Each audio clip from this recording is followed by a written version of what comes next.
Léa Moscona. La signature du vendredi avec le rabbin Jonas Jacquelin. Bonjour monsieur le rabbin. Bonjour Léa. Vous êtes rabbin de judaïsme en mouvement. Alors cette semaine, ce sont deux parachiotes, Tazria et Metzora, avec les thèmes de pureté, impureté. Et vous nous parlez de la parole, c'est lié à ces parachiotes. Alors effectivement, c'est assez traditionnellement qu'on parle de cette grande question qui est celle du mot, qui est celle de la parole, en lien avec la paracha de cette semaine et notamment avec la section de Metzora. Comme vous nous l'avez rappelé, on a Tazria, Metzora, deux textes qui sont accolés l'un à l'autre. Et dans Metzora, il est beaucoup question de ce qu'on appelle parfois la lèpre biblique, la Metzora, une maladie de peau dont on a du mal à trouver un équivalent dans les maladies connues, répertoriées aujourd'hui. Et pourquoi est-ce qu'on parle de parole autour de Metzora ? C'est parce que les sages s'interrogent sur ce qu'est cette Metzora et ils vont jouer avec les mots. Et là où on aurait pu imaginer un seul et unique mot, eux vont nous dire qu'il s'agit en réalité de l'expression Motzi Shem Ra, le fait de faire sortir un mauvais nom ou de faire sortir une mauvaise réputation. Et vont-ils nous dire, Metzora, contrairement à ce que pourrait laisser deviner le texte dans son sens premier, ce n'est pas à proprement parler uniquement un mal physiologique, mais au contraire, c'est tout ce qui va tourner autour de l'idée du mauvais nom qu'on ferait sortir, à savoir la médisance, à savoir le lashon hara, les propos mauvais, les propos dénigrants, et ce qui va nous inviter à toute une réflexion autour de ce qu'est cette mauvaise parole, ce que c'est que de faire sortir un mauvais nom. Est-ce que c'est nécessairement mentir ? Est-ce qu'on peut dire vrai mais le faire de manière négative ou avec des intentions discutables ? Est-ce que parfois certains propos inexacts ne sont pas préférables à ce que serait une réalité tangible ? C'est des questions auxquelles nous invite toute cette paracha. En réalité, on pourrait presque établir un lien entre les mots et la peau avec l'expression enfantine « c'est celui qui dit qui est ». Alors quand on dit des mauvais mots, on peut être quelqu'un qui paraît mauvais. Et là, je pense au portrait de Dorian Gray. Effectivement, il y a l'idée, il y a plusieurs éléments très importants dans tout ce que vous avancez, c'est que les deux vont être l'expression d'une extériorité. La peau, c'est la membrane qui protège notre corps, c'est le premier accès qu'il va y avoir à un individu, c'est sa peau, c'est son extériorité.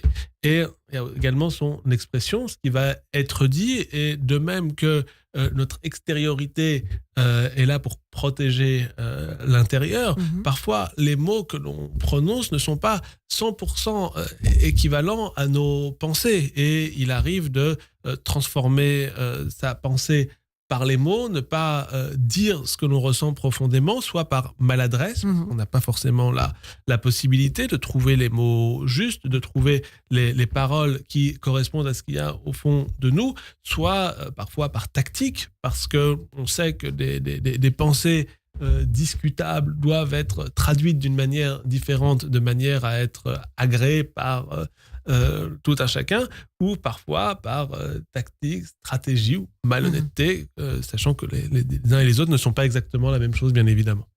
Dans la paracha Metzora, pour régler ce problème d'impureté, entre guillemets, on isole. L'isolement, c'est aussi le silence. Mettre à l'écart, on ne parle plus. Est-ce qu'on pourrait aussi là établir un lien entre, cette fois, le silence et la purification ? Alors, parole et silence sont toujours liés. Et c'est évident qu'on a l'idée selon laquelle il y a une dimension matérielle qui va être celle de la parole, et une parole qui aurait fait du mal, c'est une parole qui doit être réparée. Dans la tradition, évidemment, la parole est absolument centrale dans la mesure où on se souvient que originellement, c'est par la parole que le monde a été créé. Dans la prière du matin, on répète chaque jour « Baruch she'amar ve'haya haolam » « Béni soit celui qui a parlé » et le monde est advenu. Donc on sait que la parole, c'est quelque chose qui crée au départ, et c'est par les mots que le monde a été créé. On a l'idée dans la mystique juive, dans le Sefer Yetzira, le livre de la formation, c'est véritablement avec des lettres, c'est-à-dire avec des mots que le monde a été créé. Donc on connaît la valeur, je dirais, créatrice de ce que sera la parole.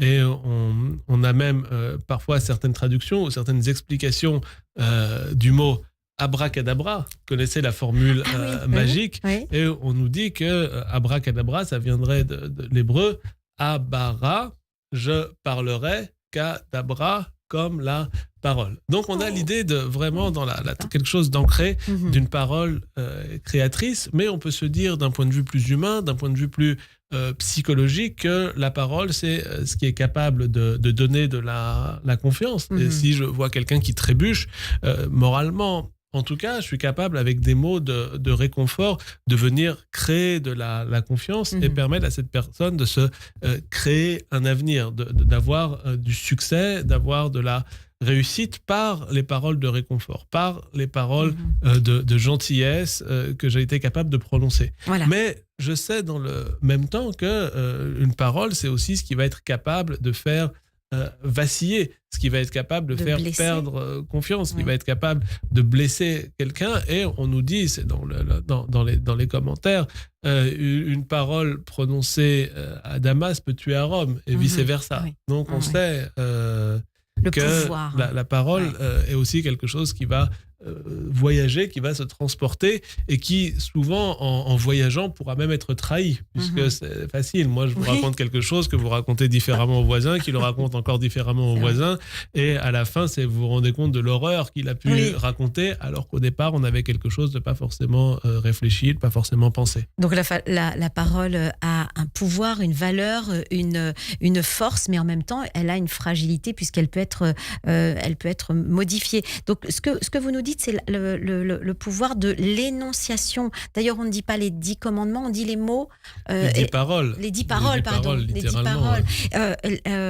Et alors, du coup, le silence a autant de force, puisque c'est le contraire de la parole, de l'énonciation. Il doit avoir autant de force et de pouvoir que la parole. En tout cas, comme une page blanche sur laquelle on viendrait écrire. On dit que le silence, c'est d'or. De feu noir sur feu blanc. Donc on a effectivement des paroles qui se prononcent sur le silence. Et le silence, c'est aussi ce qui permet de mettre en valeur, ce qui permet de refléter le sens, l'intensité de quelque chose. On parle parfois d'un jeûne de la parole, le fait de s'abstenir de parler à certains moments, et ce qui rendra d'autant plus fort les moments au cours desquels un énoncé aura lieu. Eh bien, merci, monsieur le rabbin, vous avez eu les mots pour le dire aujourd'hui. Merci et Shabbat Shalom à vous. Shalom. On se retrouvera la semaine prochaine. Au revoir.